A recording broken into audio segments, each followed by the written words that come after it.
Hello everyone, ICT virtual classes में मैं योगेश केवनी आपका स्वागत करता हूं। तो जैसा कि आप जानते हैं, हमने अपनी लास्ट क्लास में बात कर ली थी कि फ्लक्स क्या होता है और मैग्नेटिक फ्लक्स डेंसिटी क्या होती है। तो मैं आपको फिर से क्विक रिवीजन के तौर पर फटाफट से बता देता हूं। मैग्नेटिक फ्लक्स हमने क्या पढ़ा था, चुंबकीय फ्लक्स हमने पढ़ा था फाई बी। और फ्लक्स जो होता है वो क्या होता है, वो फ्लक्स जो मैग्नेटिक फ्लक्स होता है ये होता है हमारे पास इंटीग्रेशन बी डॉट डी, है ना। बी डॉट डी हमारे पास यहाँ पर क्या होता है, फ्लक्स होता है। अब सीधी सीधी सी बात है कि यहाँ पर डॉट प्रोडक्ट हटता है तो क्या होता है, कॉस थीटा होता है। तो यहाँ पर बन जाएगा integration B D A cos theta. और यदि इन दोनों के बीच में, यानी कि मैंने यहाँ पर आपको बताया था जो थीटा होता है वो होता है angle between magnetic field and area vector.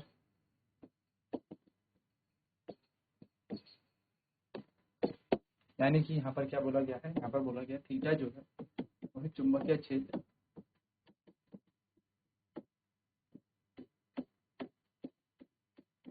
और क्षेत्रफल सदिश के बीच का कोण है।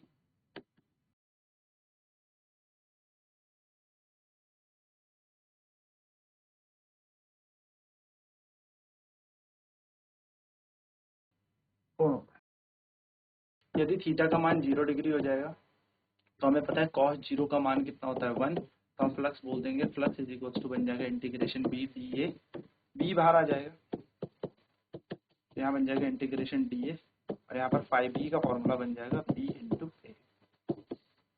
ये फ्लक्स बन जाएगा। वहीं पर अगर हम थीटा का मान 90 डिग्री लेकर चले तो कॉस 90 का मान कितना होगा, कॉस 90 डिग्री हो जाएगा 0। कॉस 90 का मान 0 हो जाएगा और फाइव बी का मान आ जाएगा integration B D A cos 90। क्योंकि इसका मान 0 होता है तो फ्लक्स भी 0 बन जाएगा, ये बात ध्यान में रखिए। फिर हमने यहाँ पर चर्चा की थी यूनिट ऑफ मैग्नेटिक फ्लक्स। तो यूनिट जो थी वो हमने देखी थी वेबर, इसकी यूनिट होती है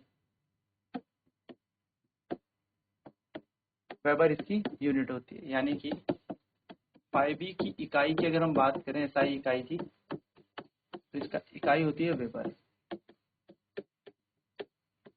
ठीक है, ये हमने बात की थी फ्लक्स के ऊपर। ठीक है, नेक्स्ट हमने बात की थी मैग्नेटिक फ्लक्स डेंसिटी की, यानी कि चुंबकीय फ्लक्स घनत्व की हमने बात की थी। तो मैग्नेटिक फ्लक्स डेंसिटी क्या होती है, magnetic flux upon area. Magnetic flux का फॉर्मूला हमने बी ए पढ़ा, एरिया का ए है, ए से ए कट जाएगा। और मैग्नेटिक फ्लक्स डेंसिटी जो हो जाएगी उसकी यूनिट आ जाएगी बी के बराबर, यानी कि मैग्नेटिक फील्ड। तो यूनिट की बात करें ऑफ मैग्नेटिक फ्लक्स डेंसिटी की तो वो होती है टेस्ला। यानी कि चुंबकीय फ्लक्स घनत्व की जो इकाई होती है वो होती है टेस्ला। ठीक है, इसकी इकाई कितनी होती है, टेस्ला इसकी इकाई होती है। चलिए अब आज बात करते हैं हम कि कैसे ये आइडिया सेटअप हुआ। ठीक है, तो देखिए ध्यान से समझिएगा, किसी करंट कैरिंग वायर के पास मैग्नेटिक फील्ड आ जाता है, ये बात तो हमें पता लग गई थी ओर्स्टेड के एक्सपेरिमेंट से। किसी भी धारावाही तार के आसपास अगर आप चुंबकीय कंपास निडल को रखोगे तो वो कंपास निडल क्या करती है, डिफ्लेक्ट करती है, वह विचलित होती है। उसी तरीके से अगर हम बात करेंगे कि अगर किसी मैग्नेटिक फील्ड को चेंज किया जाए तो उससे क्या प्रोड्यूस हो जाएगा, करंट। तो हम कह सकते हैं द फिनोमिना, बात कर हम इलेक्ट्रोमैग्नेटिक इंडक्शन की, इलेक्ट्रोमैग्नेटिक इंडक्शन की, यानी कि वैद्युत चुंबकीय प्रेरण की हम बात कर रहे हैं। हम कहेंगे the phenomena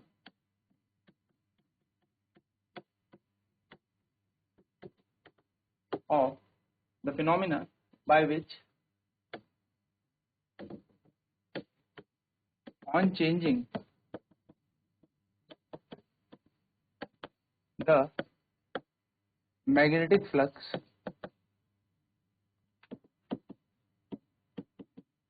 in a coil and production of induced EMF or induced current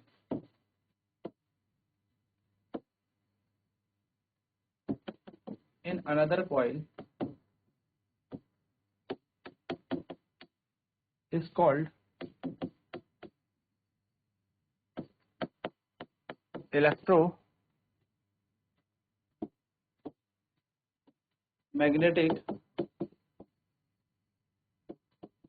induction. एक कुंडली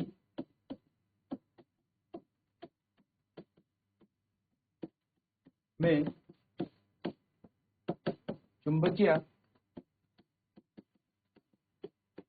फ्लक्स को परिवर्तित करने पर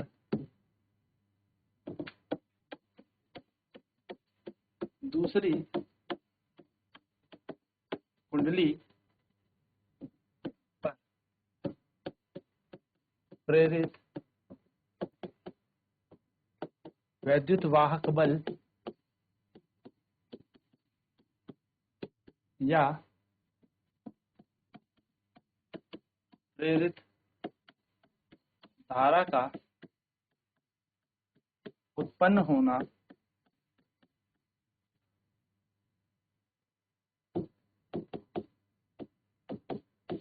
वैद्युत चुंबकीय प्रेरण कहलाता है।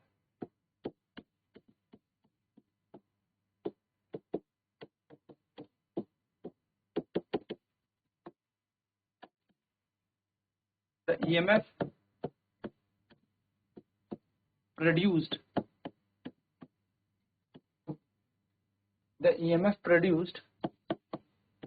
in the other coil is called induced EMF।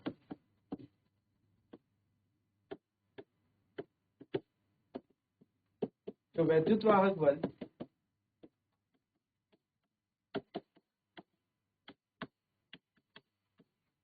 वाहक बल दूसरी कुंडली पर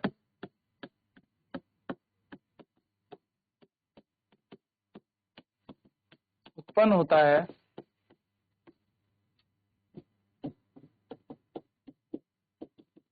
उसे प्रेरित वैद्युत वाहक बल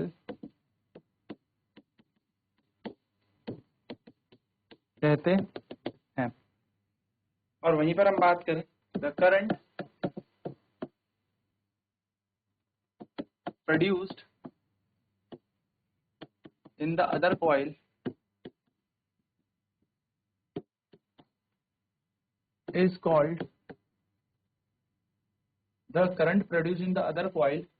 called induced current।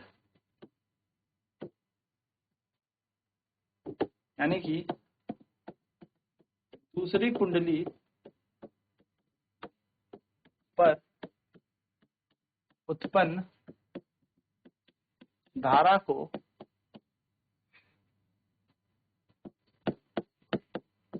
प्रेरित धारा कहा जाता है।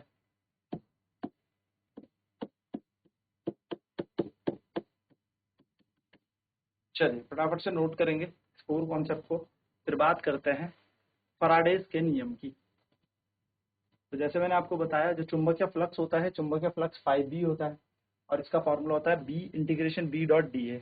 डॉट हटता है cos थीटा आएगा तो angle between magnetic field and area vector हो गया हमारा थीटा, यानी कि चुंबकीय क्षेत्र और क्षेत्रफल सदिश के बीच का कोण है थीटा। ठीक है, इन दोनों के बीच का कोण देखना है। तो यदि थीटा का मान 0 डिग्री होगा तो cos 0 का मान 1 होता है, cos 0 डिग्री का मान 1 होता है।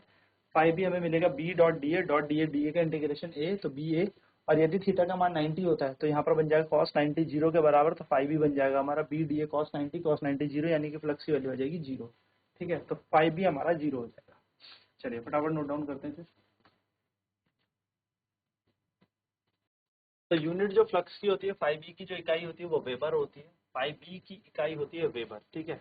तो मैग्नेटिक फ्लक्स डेंसिटी फिर हमने पढ़ा था, यानी कि चुंबकीय फ्लक्स घनत्व हमने पढ़ा था। और चुंबकीय फ्लक्स घनत्व क्या होता है? चुंबकीय फ्लक्स घनत्व होता है कि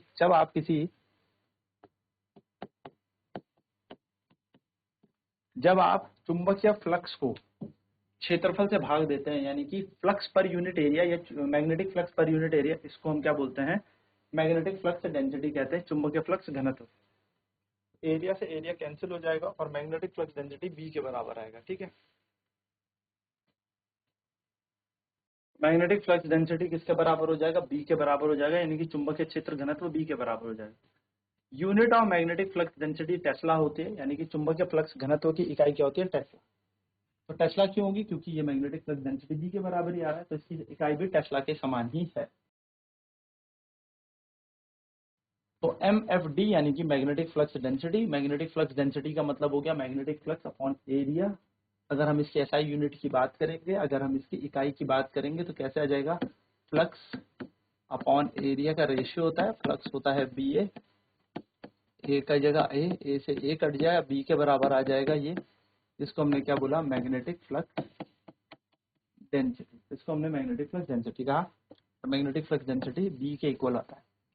अगर आपसे मैग्नेटिक फील्ड इंटेंसिटी बोले, मैग्नेटिक फ्लक्स डेंसिटी बोले, magnetic flux per unit area बोले, यानी कि अगर आपसे चुंबकीय फ्लक्स पूछे, चुंबकीय फ्लक्स तीव्रता पूछे, चुंबकीय तीव्रता पूछे, चुंबकीय क्षेत्र तीव्रता पूछे, चुंबकीय क्षेत्र घनत्व पूछे, चुंबकीय फ्लक्स घनत्व पूछे, ये चुंबकीय फ्लक्स एकांक क्षेत्रफल में पूछे, तो इन सब का मतलब मैग्नेटिक फील्ड ही होगा, बी ही होगा, चुंबकीय क्षेत्र ही होगा। और इन सब की इकाई क्या निकलेगी? टेस्ला। टेस्ला इन सब की SI यूनिट होगी।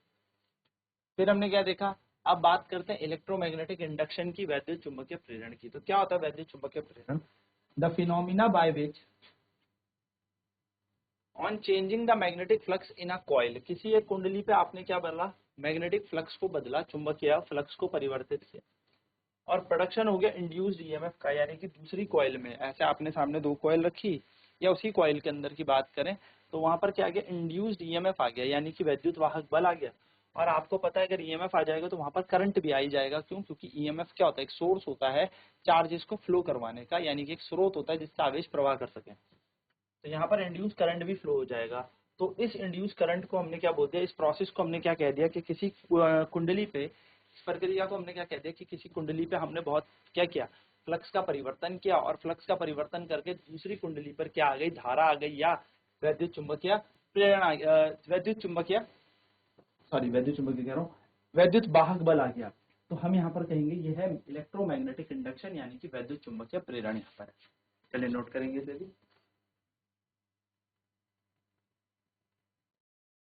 एक कुंडली में चुंबकीय फ्लक्स को परिवर्तित करने से दूसरी कुंडली में प्रेरित वैद्युत वाहक बल या प्रेरित धारा का उत्पन्न होना वैद्युत चुंबकीय प्रेरण कहलाता है। अब हुआ क्या? देखो, फ्लक्स बदल सकता है। फ्लक्स का मतलब क्या हो गया? मैंने कहा number of field line change कर दो किसी एरिया से पास होने में। फॉर एन एग्जांपल, ये एक क्षेत्रफल है, अब इसमें से क्या जा रही है? अभी 4 लाइन जा रही है, मैं 3 कर दूं, 2 कर दूं, यानी कि मैग्नेटिक फील्ड को कम ज्यादा कर दूं तो फ्लक्स बदल जाएगा। सर कैसे बदलेगा फ्लक्स? तो जरा इस बात को भी समझो। फ्लक्स का फॉर्मूला क्या पढ़ा? बी है कॉस थीटा। भाई फ्लक्स को बदलने के लिए हमारे पास बहुत तरीके, या तो बी को बदल दो, चुंबकीय क्षेत्र बदल दो, फ्लक्स बदल जाएगा। पहला फ्लक्स अगर मान लो 2 वेबर आया, दूसरा फ्लक्स अगर 4 वेबर आया, यानी कि चुंबकीय क्षेत्र बदलने में क्या बदल गया? फ्लक्स बदल गया। फ्लक्स बदल गया तो क्या आ जाएगा? अगर मैं डेल्टा फाई निकालूंगा तो कितना निकलेगा? φ2 माइनस φ1। भाई क्या निकालेंगे? दोनों का अंतर निकालेंगे ना, पहले में दूसरे में से पहला माइनस कर देंगे। φ2 माइनस कितना बन जाएगा यहाँ पर? φ1, यानी कि 4 माइनस 2, तो 2 वेबर का गैप आ जाएगा। ये जो परिवर्तन है यही फ्लक्स में परिवर्तन है। तो फ्लक्स में परिवर्तन कर दिया आपने, या तो चुंबकीय क्षेत्र में परिवर्तन कर दो या एरिया में परिवर्तन कर दो। कोई कॉइल बड़े बड़े चुंबक के बीच बहुत तेजी से घुमा दो तो उसका एरिया परिवर्तित हो जाएगा, या और अलाइनमेंट ओरिएंटेशन भी बदल सकते हो। यानी कि आपको समझ में आ रहा है कि फाई जो है वो 3 चीजों पर निर्भर कर रहा है, यानी कि बी बदल दो, ए बदल दो, या थीटा बदल दो। ऐसा नहीं हो सकता 2 चीज भी बदल सकते हो, बट किसी भी एक क्वांटिटी को चेंज करोगे, किसी भी एक राशि को चेंज करोगे, परिवर्तित करोगे तो फ्लक्स बदल जाएगा। तो जैसे ही आपने फ्लक्स में परिवर्तन किया, वैसे ही क्या आ गया? दूसरी कुंडली जो इसके सामने रखी थी उसमें रखा हुआ गैल्वेनोमीटर टिल्ट कर जाएगा, गैल्वेनोमीटर डिफ्लेक्ट हो जाएगा। इसका मतलब यहाँ पर क्या पता लगा? इससे यह पता लगा कि भाई जितना भी धारा आप जितना भी फ्लक्स आप परिवर्तित करेंगे, उस फ्लक्स के परिवर्तन होने से हमारे पास दूसरी कुंडली में एक प्रेरित वैद्युत वाहक बल या प्रेरित धारा उत्पन्न हो रही है। इसलिए हम यहाँ पर कहेंगे एक करंट वहां पर आ गया, यानी कि वहां पर करंट क्यों आ गया, जब तक सोर्स ही नहीं था, वहां तो कोई बैटरी ही नहीं लगाई थी, फिर भी करंट अपने आप वहां पर आ गया। इसको ही हम प्रेरण की प्रक्रिया कहते हैं। इसी को हम क्या कहते हैं, वैद्युत चुंबकीय प्रेरण। तो जो ईएमएफ प्रोड्यूस होता है दूसरी कॉइल में, उसको हम क्या कहते हैं, इंड्यूस्ड ईएमएफ। जो वैद्युत वाहक बल दूसरी कुंडली में उत्पन्न होता है उसे प्रेरित वैद्युत वाहक बल कहते हैं। क्या कहते हैं, प्रेरित वैद्युत वाहक बल, ठीक, जो दूसरी कुंडली में उत्पन्न होता है।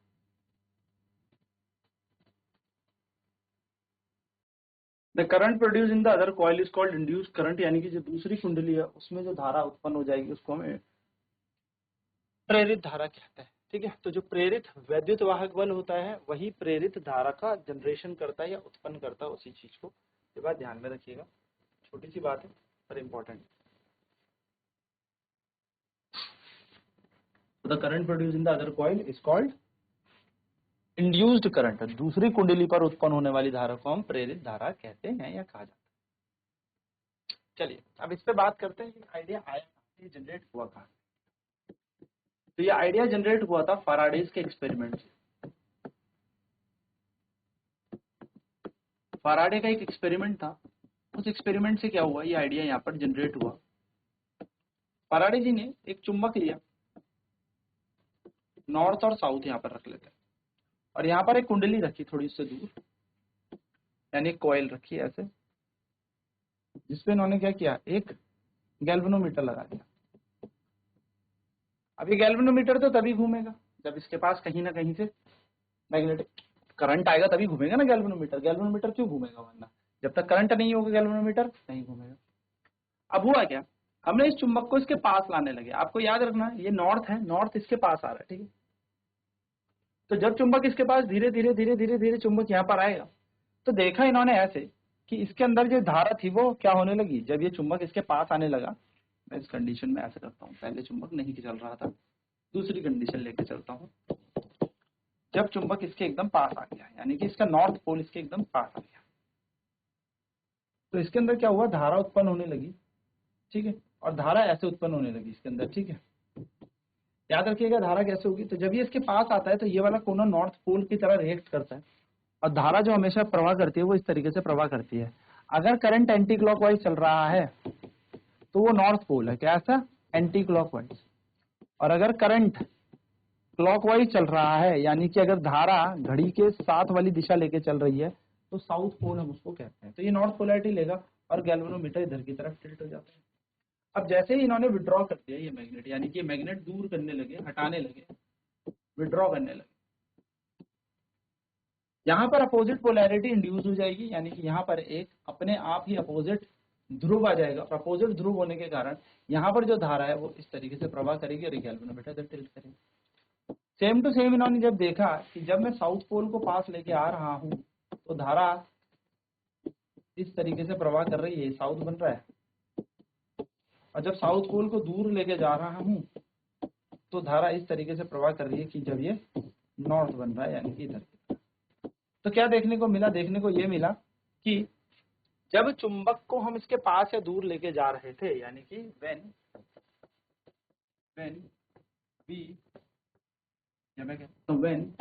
we are taking the magnet towards the coil, away from the coil,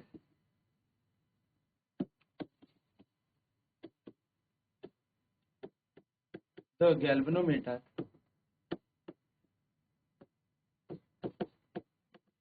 of the coil is deflecting। जब हम इस चुंबक को इस कुंडली के पास लेके जा रहे हैं तो उसके अंदर रखा हुआ गैल्वेनोमीटर घूम रहा है। इससे क्या पता लगता है, it shows that on changing magnetic flux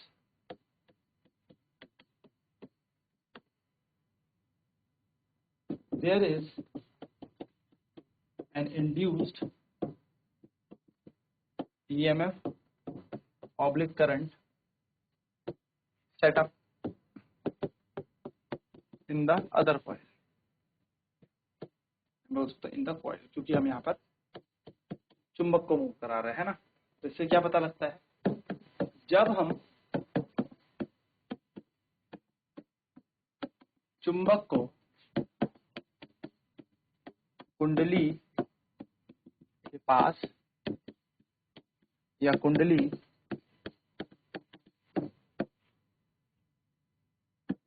से दूर लेकर जाते हैं तो कुंडली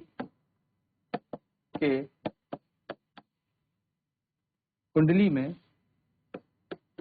धारा प्रवाह होती है, जिसके कारण गैल्वेनोमीटर घूमा, है ना। तो यहाँ पे ये पता लगता है, इट शोज, मतलब यह बताता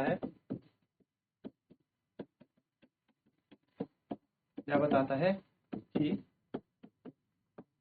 चुंबकीय फ्लक्स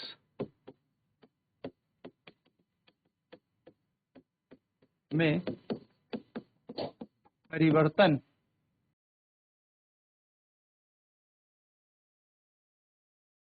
आने पर, चुंबकीय फ्लक्स में परिवर्तन आने पर कुंडली में प्रेरित धारा उत्पन्न हो जाती है।